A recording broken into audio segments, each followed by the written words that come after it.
입니다. 하여튼 끝까지 하면은 다 합격하는 시험이니까 하여튼 끝까지 조금만 더 힘내서 열심히 해서 우리 합격자 모임에서 뵙도록 하고요. 자, 다 합격해요. 다 합격하니까 너무 불안해하시고 그럴 필요는 없고요. 자, 오늘은 이제 무료 특강인데 어떤 거 할까 이렇게 생각하다가 가장 기본적인 게 가장 중요한 겁니다. 그래서 법률별로 권한자하고 그리고 필수 암기사항 꼭 우리 외우고 들어가야 될 내용들, 자, 이런 것들 다시 한번 훑어보도록 하고요. 자, 그래서 국토법부터 자, 권한자 한번 쭉 훑어보도록 하겠습니다. 자, 교재는 다 받으셨죠? 자료. 자, 오늘 받았어요? 잘했어요. 자, 그래서 오늘 우리가 마지막에 마무리 특강했던 거, 시국대 자료하고 거의 유사합니다. 그래서 시국대 자료 기본으로 해서 다시 한번 훑어보도록 하고요. 자, 국토법부터 하나씩 보겠습니다.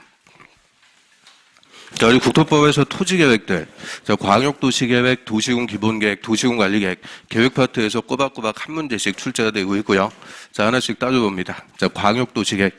이 광역도시계획이란 무슨 계획을 얘기해요? 광역도시계획이란 자, 1년을 배웠죠. 광역계획권의 장기발전 방향 제시입니다. 즉, 2개 이상의 관할구역을 하나의 계획권으로 묶어주고요. 그 광역계획권에 속하는 2개 도시 간의 기능 분담이죠. 기능 분담을 통한 장기적인 발전 방향 제시합니다. 그래서 이 광역도시계획은 광역계획권의 지정권자, 자, 이게 항상 주인공이 되죠. 이 광역계획권은 인접한 2개 이상의 특광시군, 관할구역의 전부가 됐든 일부가 됐든 2개 이상의 관할구역의 전부나 일부를 대상으로 지정할 수가 있고요. 자, 이 광역계획권의 지정권자, 자, 크게 이제 2가지로 나눠지죠. 자, 광역계획권이 같은 도의 관할구역이다. 도에서는 도지사가 지정합니다. 그래서 도에서는 도지사, 도 맞춰주면 되고요. 자, 도지사가 지정해서 통보한다 그래요. 광역도시계획 수립해라 명령. 그래서 이 광역도시계획은 도지사보다 하급 행정청, 시장, 군수 공동 수립해서 시장 군수는 다시 도지사에게 가서 승인받습니다. 자, 이게 가장 원칙적인 체계가 되죠. 자, 도에서는 도지사가 지정, 시장 군수가 수립, 다시 도지사한테 가서 승인. 이게 가장 원칙적인 체계가 돼요. 자, 이에 반해서 자, 2개 이상의 특별시, 광역시, 시도에 걸쳐갖고 광역계획권은 국토부 장관이 지정합니다. 그래서 시도에 걸칠 때는 국토부 장관이 지정. 자, 국토부 장관이 지정해서 통보 명료하니까 광역도시계획은 국토부 장관 밑에 시도지사가 공동 수립. 다시 시도지사는 국토부 장관에게 승인받게 되죠. 그래서 시도에 걸칠 때는 국토부 장관이 지정, 시도지사가 수립, 다시 국토부 장관에게 승인.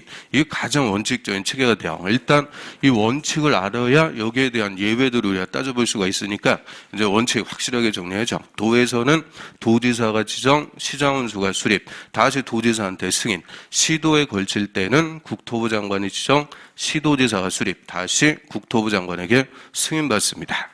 자, 그래서 이 광역도시계획의 수립권자, 작년에도 수립권자에서 정답 나왔죠. 자, 원칙적으로 같은 도에서는 도지사가 지정하니까 시장군수가 수립하고요.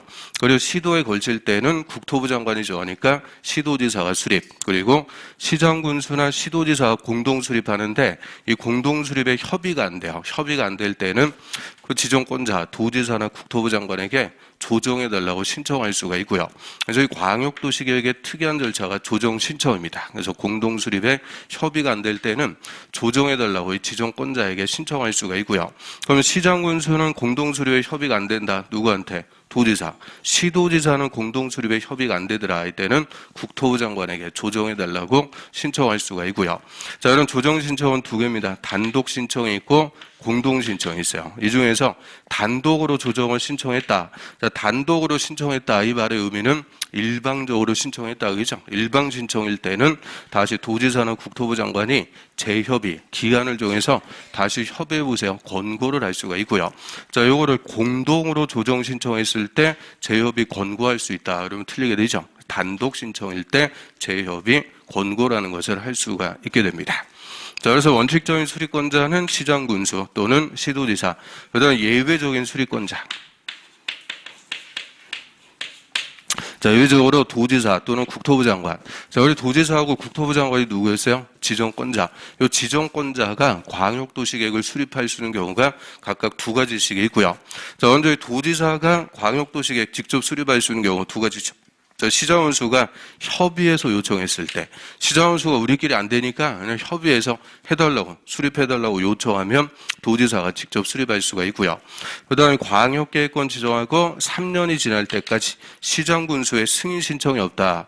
승인 신청이 없다. 이 말은 시장운수가 3년이 지날 때까지 수립 안 했다. 그죠? 수립 안 했을 때 이때는 지정원자, 도지사가 직접 수립합니다. 그래서 시장군수가 협의해서 요청, 그리고 3년이 지날 때까지 시장군수가 수립해서 승인 신청 안 할 때 이때는 도지사가 직접 수립하고요. 그 다음에 국토부 장관이 직접 수립하는 경우도 두 가지가 있죠. 국가계획과 관련되거나 또는 광역계획권 지정하고 3년이 지날 때까지 시도지사가 수립해서 승인 신청 안 할 때 이때는 국토부 장관이 직접 수립할 수가 있고요. 자, 그래서 광역계획권 지정하고 3년이 될 때까지 원칙적인 수립권자가 수립해서 승인 신청 안 해요. 그러면 다음날 광역계획권의 지정은 해제가 된다. 이러면 또 틀리게 되죠. 그래서 광역계획권은 실효하고 해제되는 사유가 없습니다. 이 3년 내 원칙적인 수립권자가 수립 안 하면 그냥 지정원자가 직접 수립하게 되고요. 그다음에 예외적으로 이 지정권자, 도지사하고 국토부 장관이 직접 광역도시계획 수립했다. 승인 있어요, 없어요? 승인이 없습니다. 이 지정권자가 승인권자니까 지정권자가 수립했을 때는 승인 자체가 없다. 자, 승인 자체가 없죠. 그래서 맨날 물어보는 게, 이 도지사가 수립했을 때, 이때는 국토부 장관한테 승인받는다. 그러면 틀리게 돼요. 도지사가 수립했을 때, 또는 국토부 장관이 수립했을 때, 이때는 승인 자체가 없습니다.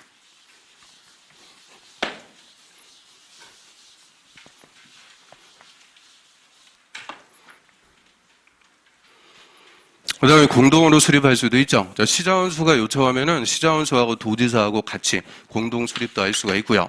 그 다음에 시도지사가 같이 해주세요 요청하면 시도지사하고 국토부 장관이 공동으로 수립할 수도 있습니다. 다만 시장원수가 요청하면 시장원수하고 국토부 장관이 공동 수립할 수 있다. 이건 없어요. 그래서 도에서는 도지사가 지정권자, 그리고 수립권자 시장원수, 시장원수가 요청해서 시장군수하고 도지사가 공동 수립도 할 수가 있고, 시도에 걸칠 때는 국토부 장관이 지정, 시도지사가 수립.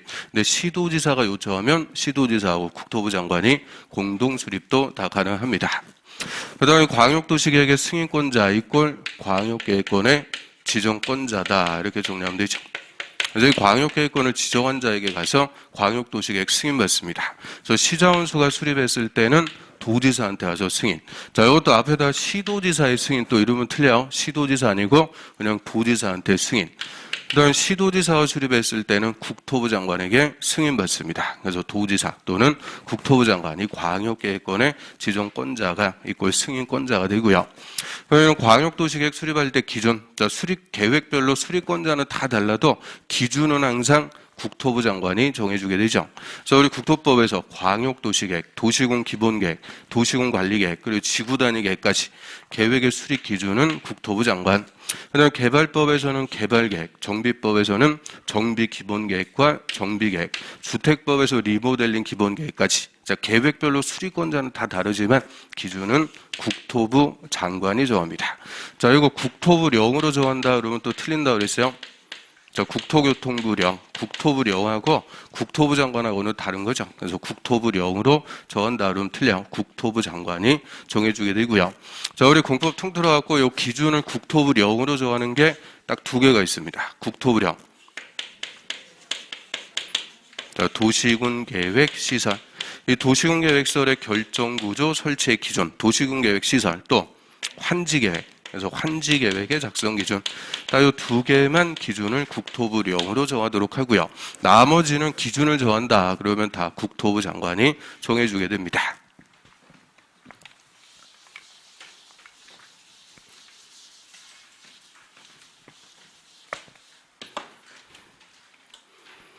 그다음에 두 번째 도시군 기본계획을 하죠. 자, 도시군 기본계획은 도시군, 특별시, 광역시, 시 또는 군.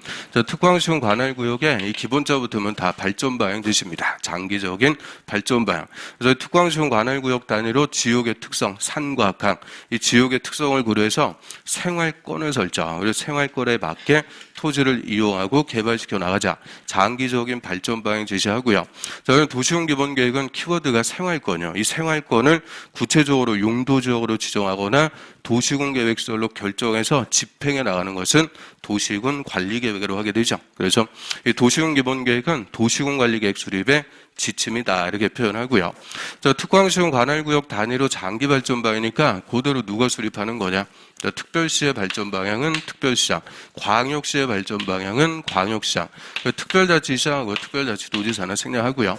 시에서는 시장, 군이면은 군수. 그래서 이 도시군 기본계획은 특광시장, 군수가 관할구역 단위로 의무적으로 수립합니다. 그리고 절대 이 도시군 기본계획을 국토부 장관이 수립한다 또는 도지사가 수립한다 없어요. 그래서 국토부 장관, 도지사가 수립권자가 될 수 없는 계획이 도시군 기본계획. 그래서 도시군 기본계획은 오직 특광시장 군수만 수립합니다. 그래서 오직, 온리 특광시장 군수가 관할구역 단위로 의무적으로 수립하도록 하고요. 자, 그리고 필요하면은 인접 관할구역의 전부든 일부든 포함해갖고 수립할 수 있다. 그래서 인접 관할구역의 전부가 됐든 일부가 됐든 전부냐 일부냐 이게 중요한 게 아니고 포함해서 수립할 수 있다 없다 이게 논점이 되죠. 그래서 인접관할구역 포함해갖고 수립 그거를 연계해서 수립한다라고 하고요. 저는 연계 수립할 수 있는데 연계 수립할 때는 월권을 방지하기 위해서 사전에 특광자원수하고 협의를 해줘야 돼요. 사전에 협의가 되면 얼마든지 인접관할구역에 전부든 일부든 포함해갖고 수립할 수가 있고요. 자, 그럼 도시군 기본계획은 특광자원수가 의무적으로 수립합니다. 근데 수립 의무의 예외죠. 수립할 수도 있고 안 할 수도 있다. 수립 의무의 예외. 자, 여기서 작년에 정답 나왔죠. 그래서 첫 번째, 수도권에 속하지 않고 광역시하고 경계를 같이 하지 않은 인구도 10만 명 이하. 자, 요 세 가지 요건을 모두 갖춰야 돼요. 수도권 아니고 광역시하고 붙어 있지 않고 인구도 10만 명 이하. 이 시군일 때. 그 다음에 두 번째, 관할구역의 전부에 광역도시계획이 수립되어 있고 그 광역도시계획에 도시군 기본계획이 모두 포함되어 있을 때. 자, 여기서는 요게 키워드예요. 관할구역의 일부로 안 돼. 관할구역의 전부에 광역도시계획이 수립되어 있고 그 광역도시계획의 기본계획이 모두 포함되어 있다. 그럼 광역도시계획이든 도시군 기본계획이든 다 장기발전방향 제시. 이미 관할구역 전부에 광역도시계획으로 장기발전방향이 다 제시가 돼 있으면 또 똑같은 거 할 필요 없죠. 생략할 수가 있고요. 저는 예외가 아니면 이제 특광자원수가 의무적으로 관할구역에 도시군 기본계획 수립합니다. 자, 이 중에서 승인받는 것은 시장하고 군수. 시장 군수가 수립했을 때만 도지사한테 와서 승인받습니다. 자, 특별시장하고 광역시장은 도시군 기본계획 수립해서 국토부 장관에게 승인받는다 이러면 틀리게 돼요. 국토부 장관의 승인 안 받습니다. 그냥 확정이라고 그래요. 확정. 그래서 특별시장하고 광역시장은 도시군 기본계획 수립하면 확정. 국토부 장관의 승인을 안 받는다. 왜 안 받아요? 이거 자치권이라고 그러죠. 그래서 특별시장, 광역시장은 도시군 기본계획 수립하면 확정. 시장하고 군수만 도지사한테 와서 승인받습니다. 그래서 이 특별시장하고 광역시장은 승인이 없어요. 승인이 없으니까 수립할 때 조사하고 주민 의견 듣고 지방의 의견 듣고 뭐까지 협의하고 심의까지 다 거쳐갖고 수립했으면 바로 확정 공고하고 열람시켜버립니다. 그래서 시장 군수만 도지사한테 와서 승인받는다. 이게 재작년에는 정답이었죠.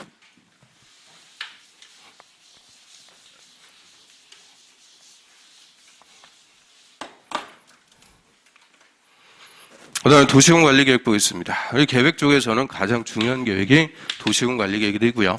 도시군 관리계획도 도시군, 특광시군, 관할구역을 구체적으로 관리한다 풀어갖고 얘기하면 개발하고 정비하고 보전, 집행을 하기 위해서 수립하는 계획이다라고 하고요.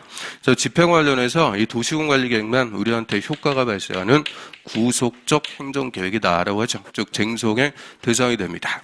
그럼 일단 도시군 관리계획으로 광역도시계획, 도시군 기본계획에서 제시해준 각종의 정책을 6가지로 입안해갖고 결정한다 그래요. 결정하는 내용 용, 기, 도, 지, 입 6가지 입안해서 결정, 구체적으로 집행해 나가는 구속적 계획이고요.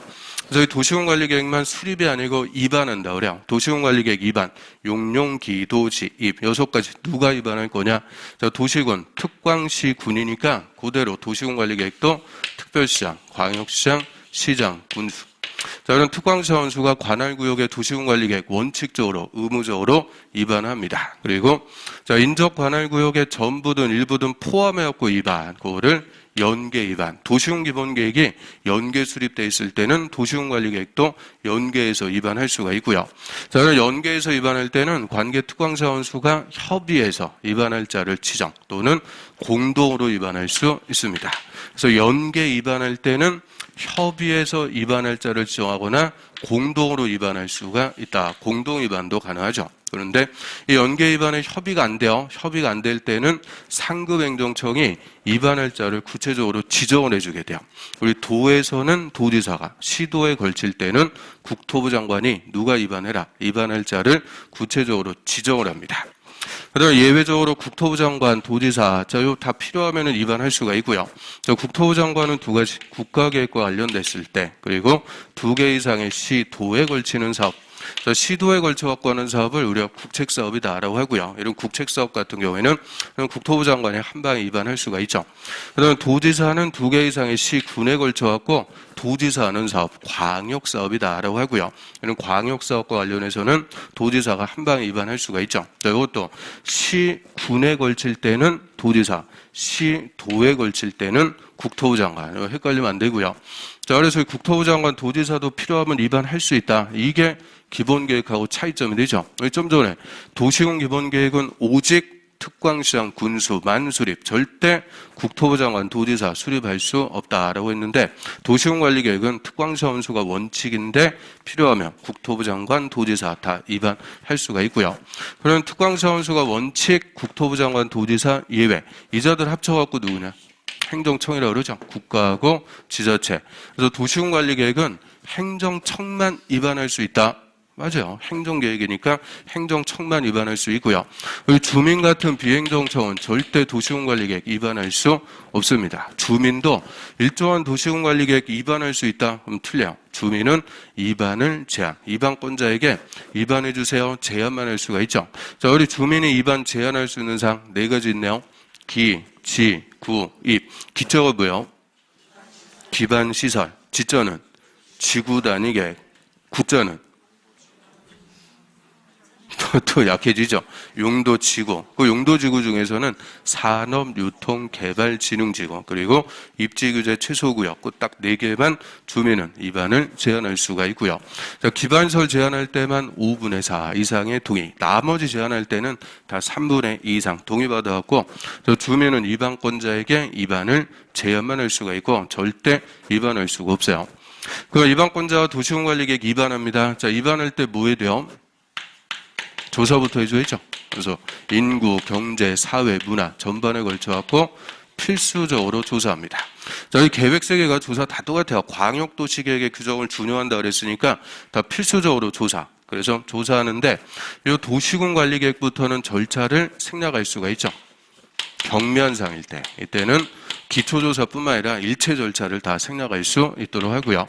자, 우리 경미한 사항이 대통령령에서 엄청나게 많아요. 그런데 대표적으로 오, 근, 세, 축 4가지 정리했죠.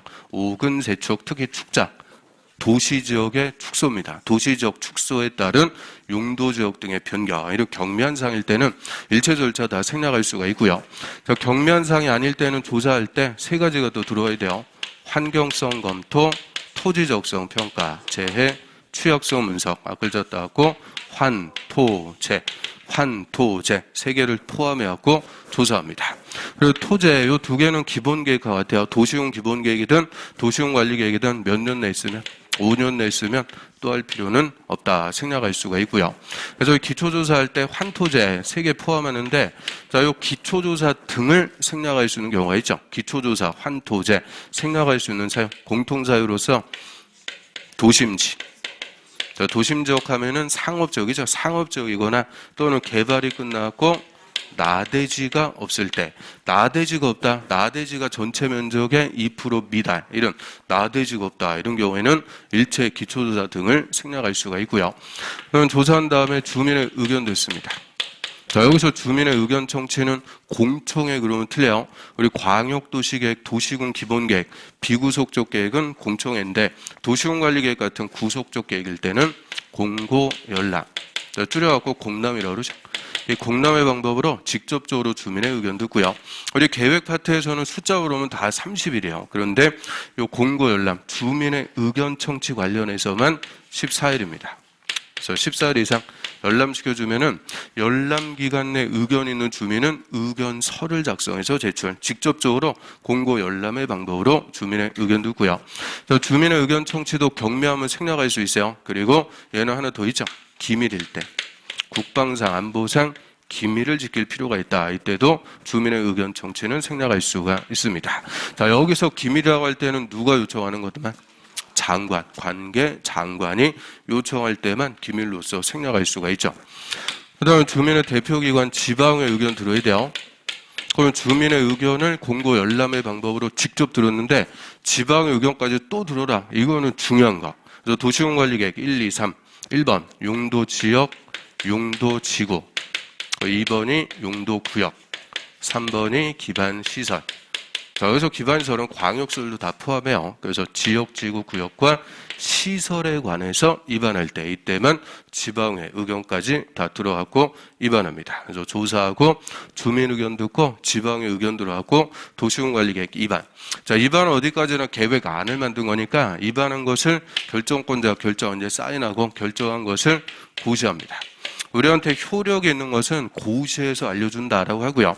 근데 도시공관리계획은 결정 고시하면 효력이 발생한다. 그러면 틀려요. 지형도면을 고시. 지형도면으로 고시한 날부터 구체적인 효과가 발생. 그래서 이 결정권자는 우리 시험에는 매년 나옵니다. 결정권 이꼴 자치권. 그래서 원칙적으로 도시공관리계획은 시도지사가 직접 결정합니다. 그리고 시도지사가 직접 결정한다. 이 말은 시도지사가 입안했을 때는 시도지사가 직접 결정한다. 그 얘기죠. 그리고 시장군수 신청으로 결정. 시장군수가 입안했을 때 누구한테 결정 신청해야 돼요? 시장군수는 도지사한테 신청. 그래서 도지사가 결정. 그래서 도시공관리계획은 시도지사가 직접 또는 시장군수 신청으로 결정한다라고 하고요. 다만 인구 50만 이상 대도시의 시장일 때는 도지사한테 신청할 필요 없이 직접 결정합니다. 그래서 원칙적인 결정권자 시도지사 또는 대도시장. 이 자들이 다 원칙적으로 결정하는 거예요. 시도지사, 대도시장. 그다음에 예외적인 결정권자들. 먼저 시장하고 군수. 자, 이 시장 군수는 원칙은 결정권 없어요. 근데 시장 군수가 입안에서 직접 결정할 수 있는 게 딱 하나. 지구 단위 계획 구역과 지구 단위 계획. 이 지구 단위 계획 구역과 지구 단위 계획 다 관할 구역의 일부 단위로만 수립하는 가장 지엽적인 계획입니다. 그래서 지구 단위 계획만큼은 시장 군수가 입안해서 도지사한테 신청할 필요 없이 직접 결정할 수 있는 예외를 주고요. 그다음에 국토부 장관이 결정하는 거. 이 국토부 장관이 결정하는 거는 매년 우리 시험에 나오죠. 딱 3개. 국토부 장관이 입안했을 때는 국토부 장관이 직접 결정하고요. 그 다음에 개발 제한구역. 이 개발 제한구역 그린벨트. 요거는 국토부 장관만 결정합니다. 왜요? 개발 제한구역은 왜 국토부 장관만 결정해라? 규제가 제일 세다 그랬죠. 내 땅에 개발 제한구역 지정되면 땅이 아니고 뭐 된다? 똥 된다. 그래서 제일 센 거니까 제일 높은 선은 국토부 장관이 결정. 그다음 시가와 조정구역은 원칙은 시도지사가 결정해요. 그런데 예외적으로 국가계획과 연계해서 지정이 필요하면 국토부 장관이 직접 결정합니다. 그래서 국토부 장관이 결정하는 사항은 딱 요 3개만. 그리고 수산자원 보호구역이라는 용도구역은 해수부 장관이 각각 결정합니다. 그래서 특히 용도구역 관련해서 누가 결정하는지 이거 갖고 물어보니까 확실하게 구분하고요. 그래서 원칙적인 결정권자는 시도지사, 대도시장 이 자들이 다 원칙적으로 결정하는데 예외적으로 지구 단위 계획 관련해서만큼은 시장 운수가 직접 결정할 수 있고 3가지 국토부 장관이 입안했거나 개발 제한구역, 국가계획과 연계한 시가와 조정구역은 국토부 장관이 결정, 수산자원 보호구역은 해수부 장관이 각각 결정한다. 그래서 특별한 경우에는 예외적인 결정권자가 있고요. 자, 우리 결정권자와 도시공관리계획 결정하려면 뭐 해야 돼요? 결정권자는 협의하고 심의. 이것도 동영모사 때도 다 틀렸죠. 그래서 결정할 때 지방의 의견 든다 그러면 틀려요. 그럼 조사하고 주민 의견 듣고 지방의 의견 들어가고 뭐 하는 거냐? 입안할 때 거치는 절차고 결정권자가 결정할 때는 협의하고 심의 거쳐갖고 결정합니다. 협의하고 심의. 자, 국토부 장관이 결정권자일 때는 협의하고 심의 앞에다가 다 중앙자 붙여주는 거죠. 다 공식이 되고요. 협의, 심의 거쳐갖고 결정권자가 결정합니다. 자, 근데 협의하고 심의도 역시 생략할 수 있어요. 경면장일 때, 그리고 기밀을 지킬 필요가 있다. 이게 지정론 정답이었죠. 기밀은 장관이 요청할 때만 기밀로서 절차 생략할 수가 있고요. 자, 어찌 이제 협의하고 심의 거쳐갖고 결정하는데 하나 더 들어와서 보면 요 시도지사가 도시군관리계획 결정하는데 국토부 장관이 입안해서 결정한 도시군관리계획을 시도지사가 변경하고 싶어요. 이때는 시도지사가 결정하기 전에 누구하고 협의해 주는 거냐? 국토부 장관하고 협의를 하도록 하고요. 그다음 원칙은 심의, 도시계획위원회 심의 거치는데 건축위원회, 도시계획위원회 공동심의를 거칠 사항이죠. 공동심의를 거칠 사항은 지구단위계획입니다. 지구단위계획은 토지 플러스 건축에 관한 계획. 그래서 토지하고 건축에 관한 게 다 포함되니까 건축위원회, 도시계획위원회 공동심의를 거치도록 하고요. 자, 협의심의 거쳐갖고 결정권자가 결정한 것을 고시. 그리고 이 결정한 내용을 다시 국토부 장관 도지사는 송부해갖고 우리한테 보여줍니다. 열람. 자, 우리한테 열람시켜주는 것은 특광시장 군수, 특광사 운수가 우리한테 무제한으로 효력 있는 한 계속적으로 열람을 시켜주도록 하고요. 그래서 결정권자 결정 고시하고 다시 송부해서 우리한테 보여주는 것은 특광시장 군수, 무제한으로 열람입니다. 그럼 요거 구분해서 광역도시계획과 도시군 기본계획은 수립해갖고 승인, 다시 송부받아갖고 수립권자 우리한테 공고하고 열람 기간은 30일 이상, 비구속적 계획은 30일 이상 우리한테 열람시켜주면 되죠. 도시군관리계획은 무제한, 계속적으로 열람시켜주도록 하고요. 그리고 도시군관리계획 결정의 효력은 지형도면을 작성해서 고시한 날부터 구체적인 효력이 발생합니다. 이게 작년의 정답 질문이죠. 그래서 지형도면을 고시한 날부터 효력이 발생. 여기 지형도면이라는 게 도시군관리계획 결정한 것을 그대로 지도에다 표시하고 보여주는 거예요. 그래서 지형도면을 작성하는 것은 입안원자입니다. 고시하는 것은 결정권자입니다. 특히 도시군관리계획 결정을 고시하든 지형도면을 고시하든 실효가 됐을 때 고시하든 이 고시는 무조건 누가 하는 거냐? 결정권자가 합니다. 결정권자가 고시. 그리고 자, 입안원자 중에서 결정권이 없는 시장하고 군수만 지형도면 작성해서 도지사한테 와서 승인까지 받습니다. 그래서 승인받는 것은 결정권이 없는 시장 군수만 도지사한테 승인. 다만 이 시장원수가 결정권이 있는 게 있죠. 지구단위계획. 이 지구단위계획 관련해서는 시장원수가 지형도면 작성해서 도지사한테 승인받을 필요가 없이 바로 고시해버릴 수가 있죠. 그래서 지구단위계획은 시장군수가 도지사한테 승인받을 필요가 없어요. 자, 그래서 지형도면 작성해서 결정권자 고시하면 구체적인 효력, 행위제한이라는 효과가 발생하고요. 자, 우리 모든 공법상의 규제는 규제가 만들어진 이후에 새로 하는 것부터만 규제합니다. 그거를 장래효다라고 했고요. 그래서 기왕에 하고 있던 행위, 즉 결정 당시에 착수하고 있었으면은 관계없이, 즉 행위 제한을 받지 않고 계속할 수가 있다. 기득권 보호죠. 그런데 시가와 조정구역, 수산자원 보호구역 두 개는 3개월 내 신고까지 하고 계속할 수가 있도록 하고요. 그러면 도시군관리계획 입안해갖고 결정합니다. 그 입안 결정 뭐 하려고요? 입안에서 결정 뭐 하기 위해서? 6가지 한다고 그랬죠. 용, 기, 도, 지, 입. 6가지를 입안해갖고 결정. 할 때 1년 내내 물어보는 거예요. 도시군관리계획 입안 결정에서 6가지. 용도지역을 지정하려면 입안에서 결정. 용도지구를 지정하려면 입안에서 결정. 용도구역을 지정할 때도 입안 결정. 기반서를 설치할 때도 입안에서 결정. 지구단위계획구역 지정해서 지구단위계획 수립할 때도 입안에서 결정. 그래서 6가지. 용, 기, 도, 지, 입. 6가지를 입안해갖고 결정합니다. 그래서 이 이하에 이제 도시군관리계획 내용에서는 다 권한적으로 오면 누가 되는 거냐? 결정권자가. 입안 결정에서 한다 그랬으니까 결정권자가 다 권한자가 되죠. 그래서 용도지역, 용도지구, 용도구역의 지정권자 이꼴 결정권자입니다. 다 도시군관리계획 결정에서 용도지역, 용도지구, 용도구역을 지정하니까 지정권자는 이꼴 결정권자다. 그래서 용도지역, 용도지구의 지정권자 이꼴 결정권자. 원칙 시도지사, 대도시장. 예외 국토부 장관. 근데 항상 높은 사람부터 써주니까 국토부 장관, 시도지사, 대도시장. 이 자들이 도시공관리계획 결정해서 용도지역을 지정합니다. 그래서 용도 지역지구 구역의 지정은 도시공관리계획 결정으로 하는데요. 자, 이 중에서 절차에 특례가 있는 게 딱 하나가 있죠. 뭐만? 용도지역. 자, 용도지역은 도시공관리계획 결정 없이도 지정 또는 고시되는 특례가 있어요. 용도지역만 절차에 특례가 있다. 뭐가 있었어요? 공유수면 매립지, 바다를 메꿔갖고 새 땅을 만들었다. 매립 목적과 이웃 용도지역이 같으면 도시공관리계획 위반 결정할 필요가 없이 매립중고 인가일에 이웃하고는 용도지역으로 지정된 걸로 봅니다. 다만 고시는 따로 해주도록 하고요. 또 매립지의 특례, 또 도시지역으로 결정고시 의제되는 거 있죠? 항, 산, 택, 전. 5가지는 도시공관리계획 위반 결정할 필요 없이 바로 그냥 도시지역으로 결정 고시가 되고요. 또 관리지역에서의 특례.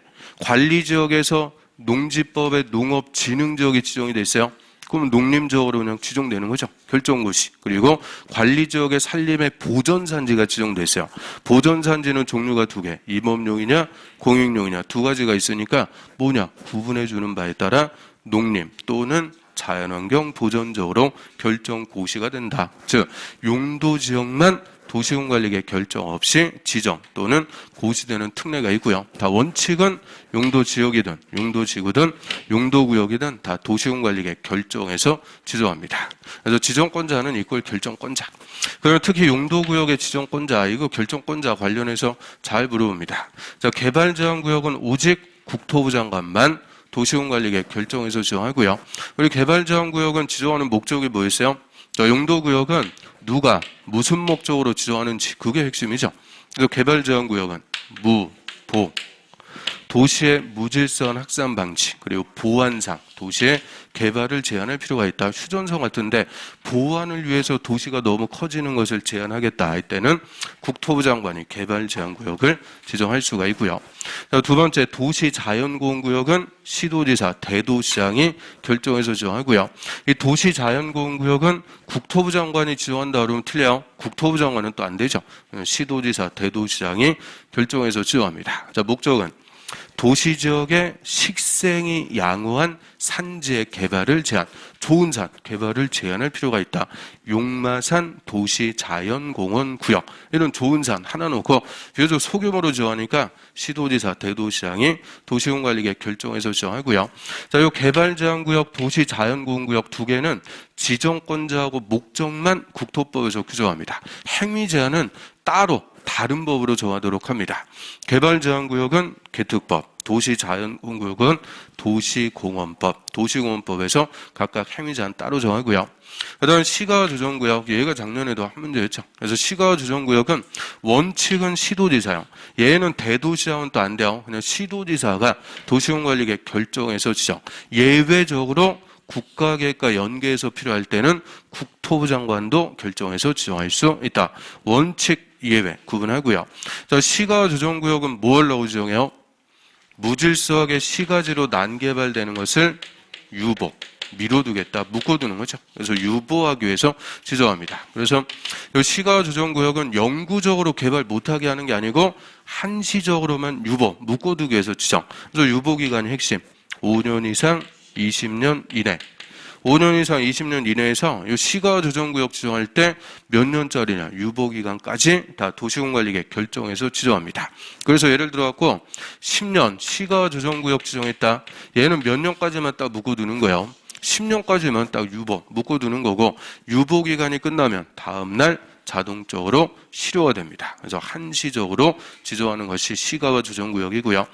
수산자원 보호구역은 말 그대로 수산자원을 보호하기 위해서 공유수면 바다에다 지어하니까 바다를 관장하는 해수부 장관. 하여튼 이 수산자원 보호구역 관련해서는 무조건 해수부 장관이 다 권한자가 되죠.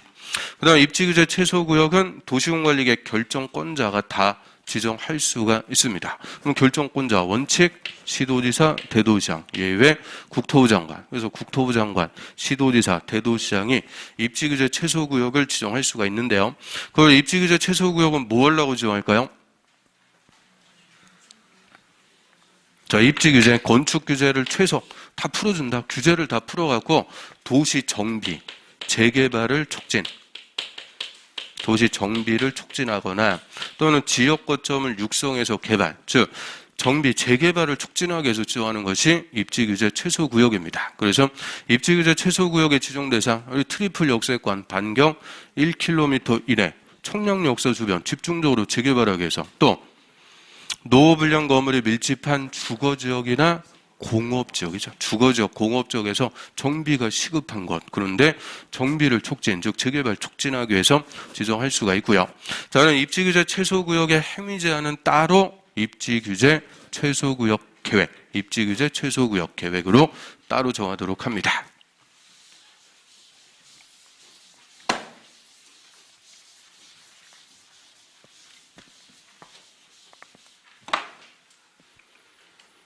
자, 다음에 도시군계획 시설 사업으로 하세요. 자, 기반설을 설치하려면 우리 기반설이 도로, 철도, 상하수도 47개가 있습니다. 그 47개 중에서 구체적으로 하나를 결정부터 하는 거죠. 그럼 기반설 중에서 도시군관리계획으로 결정된 시설을 도시군계획 시설이라고 하고요.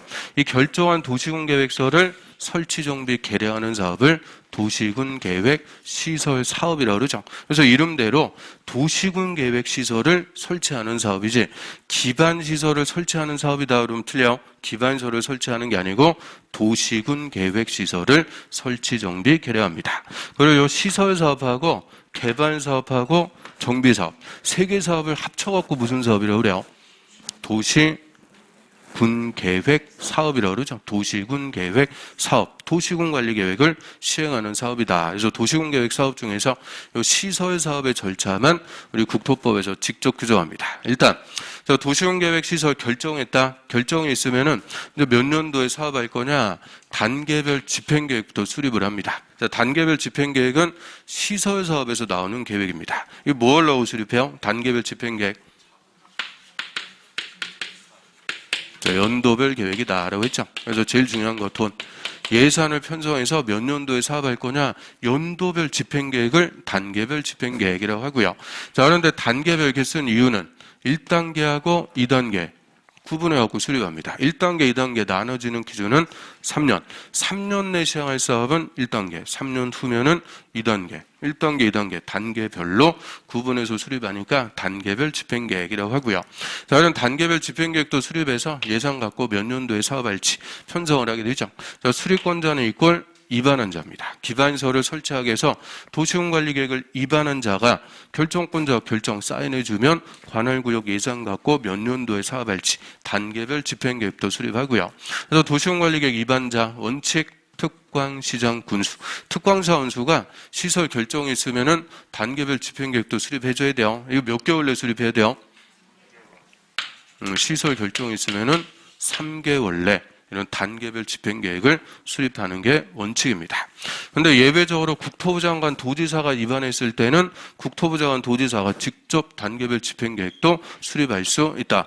자, 국토부 장관이 입안했다는 것은 무슨 사업? 국책사업. 국가 예산 갖고 몇 년도에 할지. 도지사가 입안했다는 것은 광역사업. 토 예산 갖고 몇 년도에 할지 국토부 장관 도지사가 직접 수립할 수도 있고요. 그래서 입안한 자가 단계별 집행계획을 수립하고요. 그 정한 연도에 사업합니다. 누가 사업할 거냐? 시행자. 작년에도 여기서 정답 나왔어요. 그러면 도시군 했으니까 특광시군, 관할구역 단위로 시설 사업합니다. 그래서 시설 사업도 원칙적으로 누가 하는 거냐? 특별시장, 광역시장, 시장 또는 군수. 자, 특광사 원수가 관할구역의 시설 사업을 원칙적으로, 의무적으로 시행합니다. 딴 사람이 하는 게 아니고 특광사 원수가 시행하고요. 그 다음에 시설 사업도 2개 관할구역에 걸쳐갖고 시행할 수가 있죠. 걸쳐갖고 시행하는 것을 연계 시행한다라고 하고요. 연계해서 할 수 있는데, 자, 연계해서 시행할 때는 관계 특광사 원수가 서로 협의해서 시행할 자를 지정합니다. 자, 여기서는 공동 시행할 수 있다? 없어요. 공동 시행은 불가. 그냥 협의해서 누가 할 거냐? 시행할 자를 지정합니다. 왜 공동 시행은 안 돼요? 자, 같이 하다가 중간에 싸움 나면 이름 벌려놨는데 수습 안 된다. 그래서 도시군계획 시설사업은 연계 시행할 때 공동 시행이 없어요. 그냥 협의해서 누가 사업할 거냐 시행자를 지정. 근데 연계 시행에 협의가 안 될 때 역시 도에서는 도지사, 시도에 걸칠 때는 국토부 장관이 시행할 자를 구체적으로 지정합니다. 그럼 연계 시행하는 체계, 이거 뭐하고 똑같다? 좀 전에 봤던 도시군관리계획 연계 위반하는 체계하고 똑같다. 연계 위반이나 연계 시행이나 똑같이 가는데 딱 한 개만 다른 거죠. 공동시행 불가. 연계해서 위반할 때는 협의해서 위반할 자 지정하거나 공동 위반도 가능. 근데 연계 시행할 때는 그냥 협의해서 정하는 거지 공동으로 시행할 수가 없습니다. 그게 하나가 차이점. 그 다음에 필요하면 국토부 장관, 도지사가 직접 시설사업 시행할 수도 있고요. 국토부 장관은 국가계획 관련된 국책사업, 도지사는 광역도시계획 관련된 광역사업일 때 직접 시설사업을 시행할 수 있습니다. 그래서 원칙, 특광시장, 군수, 예외, 국토부 장관, 도지사. 자, 이자들이 시행자가 됐다. 뭐가 되는 거냐? 행정청인 시행자라고 하고요. 행정청인 시행자 이꼴 위반한 자가 되죠. 특광사원수가 원칙, 국토부 장관, 도지사, 예외, 위반한 자. 그래서 행정청인 시행자인데 시설사업은 행정청만 시행할 수 있다. 그러면 틀려요. 얘는 어차피 공사하는 거니까 능력이 되면 비행정청도 다 시설사업 시행할 수가 있고요. 자, 그럼 비행정청이 시설사업 시행하고자 할 때는 행정청인 시행자로부터 뭘 받는 거예요? 지정. 승인 받아갖고 한다. 허가 받아갖고 한다. 다 틀려요. 지정을 받아갖고 시설사업을 시행할 수가 있고요. 행정청으로부터 지정받아갖고 비행정청도 시설사업 시행할 수 있습니다. 근데 이 비행정청 중에서도 특히 공기업까지 다 제외한 민간일 때, 민간이 시행자로 지정받고자 할 때, 이때는 요건부터 하셔야 됩니다. 면적 3분의 2 이상 소유. 토지를 소유하고 토지 소유자 총수 2분의 2 이상 동의받아야 된다. 자, 면적 3분의 2 이상 소유 총수 2분의 2 이상 동의. 자, 이 요건이 이꼴 수용 요건입니다. 수용 요건 맞춰갖고 저 민간은 시행자로 지정받아갖고 사업할 수가 있고요. 자, 면적 산정할 때 국공유지 제외.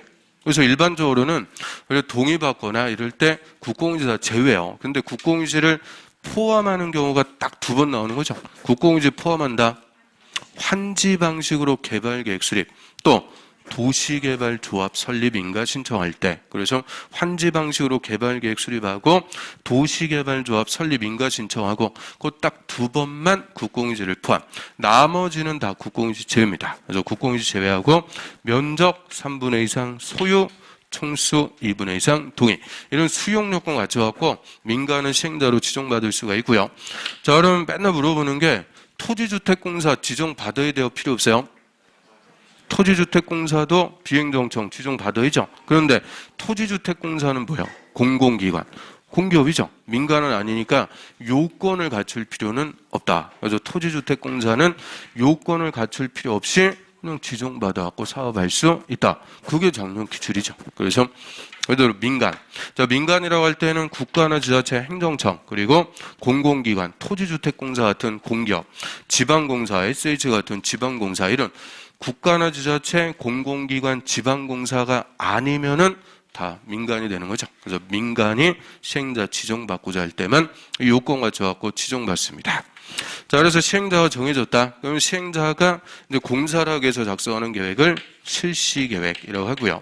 시설사업이든 개발사업이든 실시계획이다라고 할 때는 항상 의미는 공사계획입니다. 공사를 하기 위해서 작성하는 계획. 그럼 맨 땅에다 공사하는 거 아니죠? 항상 공사하려면 뭐를 봐야 돼요?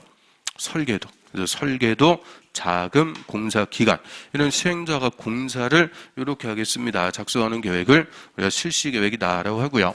그다음에 시행자가 실시계획부터 작성, 그리고 기준에 맞게 잘 작성했는지 인가를 받습니다. 그럼 좀 전에 우리 도시군계획서는 결정구조 설치의 기준을 뭘로 정한다? 국토부령. 꼭 국토부령이 정하는 기준에 맞게 실시계획을 작성했는지 인가를 받아야 돼요.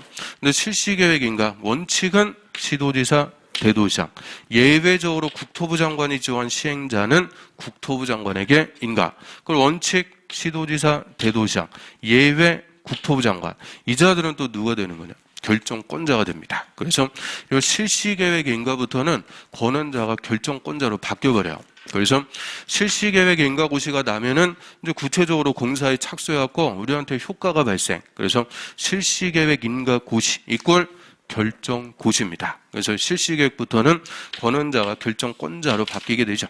그래서 우리 도시공관리계획 체계 용, 기, 도, 지, 입 6가지에서 다 권한자로 하면 결정권자가 권한자가 돼요. 그런데 이반권자가 권한자가 되는 게 딱 2번 나오는 거예요. 딱 2번. 여기서 다 나왔죠. 단계별 집행계획의 수립, 입안한 자, 행정청인 시행자, 입안한 자. 이 2개만 입안한 자고 나머지는 다 결정권자가 권한자가 됩니다. 용도지역이든 용도지구든 용도구역이든 지정권자, 또 실시계획 인가권자, 그 밑에 준공검사, 공사완료 고시, 지구단위계획구역의 지정권자 다 결정권자가 돼요. 그래서 도시공관리계획 체계는 다 결정권자가 권한자인데 입안한 자가 딱 2번 나오는 거니까 이 2개만 정리해두면 나머지는 다 권한자가 결정권자가 되죠. 그래서 실시계획부터는 결정권자에게 인가받습니다.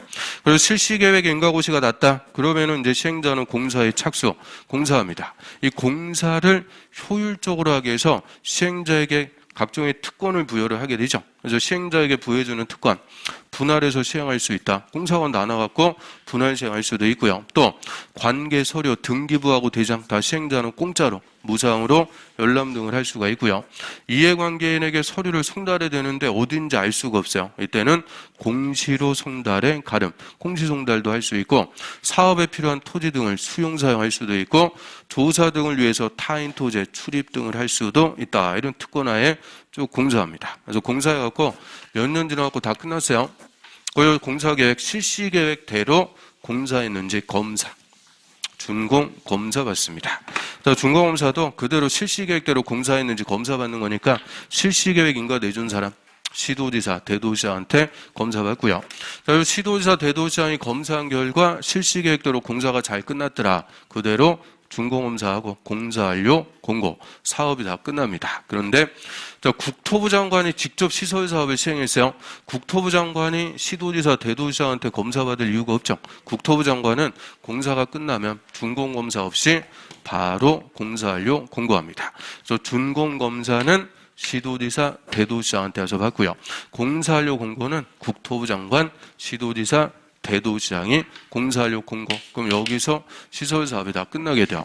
그러면 도시공계획 시설사업 뭐 하려고 했어요? 사업이 끝났다. 의미는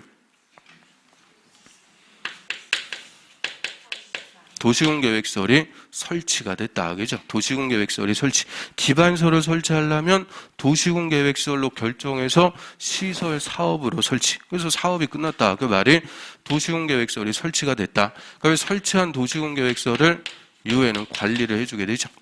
그래서 도시공계획설의 설치 관리, 원칙적인 체계다. 이렇게 얘기하고요. 그 다음에 우리 시설사업의 비용 부담. 그럼 시설사업이든 개발사업이든 정비사업이든 사업의 비용은 누가 부담하는 게 원칙? 시행자가 부담하는 게 원칙이죠. 시행자가 돈 내갖고 저희가 사업하는 게 원칙입니다. 다만 다른 시설 사업으로 이익을 받는 다른 지자체가 있다. 즉 수익자가 있어요. 그럼 수익자에게도 비용의 전부가 아니고 일부를 내라 부담시킬 수가 있고요. 비용의 50%까지 부담시킬 수가 있는데요.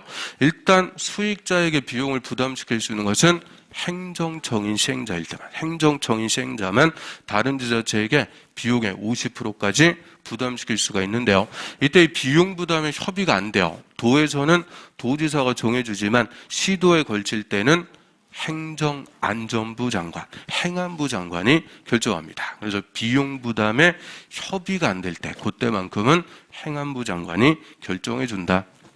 그 다음에 지구단위계획구역 지정하고 지구단위계획 수립 다 결정권자갑니다. 그런데 이 지구단위계획 파트에서는 국토부 장관, 시도지사, 그리고 대도시장이 아니고 시장 군수입니다. 그래서 시장 군수까지 다 결정해서 할 수가 있는 게 지구단위계획. 그리고 여기서 시장이라고 할 때는 대도시의 시장 포함해요, 제외요? 대도시장 다 포함하는 거예요. 대도시장도 다 시장이죠.